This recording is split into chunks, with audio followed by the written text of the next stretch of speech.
But we say that we hope things will improve in this year.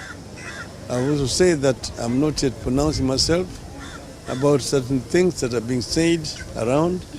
I've also actually requested other politicians to desist from politicizing the church service. That when we go to the church, we go to pray. When we want to talk about politics, we get out of the church and then talk politics. We should not be given government programs what the government is doing in the church. That is politics. Let us go and pray with Christians and talk about the politics outside the church. So I will be talking, as I mentioned, to Kenya after St. John's has spoken. I said that there's a gospel according to St. Matthew, a gospel according to St. Mark, gospel according to St. Luke, and finally gospel according to St. John. St. John will speak about Bomas. Then I will speak thereafter. No, Hassan Joho is out of the country. He's out of the country, but he's going to come back. I talk to him all the time. Even this week I'll talk to him. He will be coming, and when he comes, he's going to join the party and make his contribution. Yeah, the ODM is very much united and strong. The same thing with Azimio. There is nothing like a power struggle within Azimio. We work together very closely with His Honorable Stephen Kalonzo Musyoka, the Honorable Uhuru Kenyatta, Honorable Martha Karua. We're all the times working together. There's nothing like a power struggle within Azimio. Everything will be done very smoothly. We are going to strengthen Azimio as we also strengthen the constituent parties of the coalition to make it strong. So we are together. But the former president is resigning from Azimio. I'm not sure. I don't know where you're getting that information from. I was with him just yesterday. Even I talked to him this morning. He has not given me any impression that he's going to resign from Azimio. That is sheer media propaganda. Uhuru is very much member and part and parcel of Azimio leadership. I really don't want to engage Mr. Ruto in any kind of argument.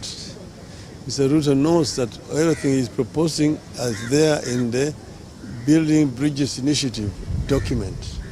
If you want us to talk, let us start from there. But we must engage the people of Kenya in any major constitutional amendment that you want to bring. You cannot bring ministers into parliament by changing standing orders. Nobody will allow you to do that, because that's a very fundamental departure from the structure of government that we have today. It has to be debated extensively by the people of Kenya.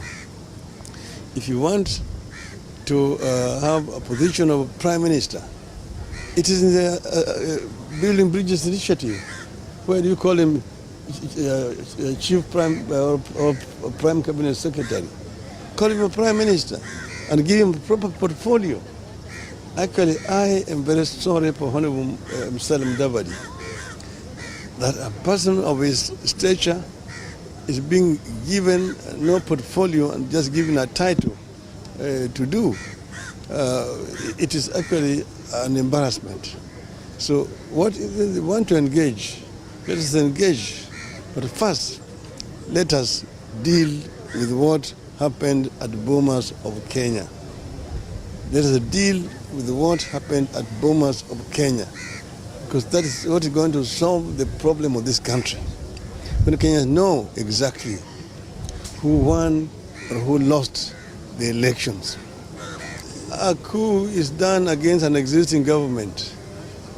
The military could not have done a coup against itself. That actually is a fallacy.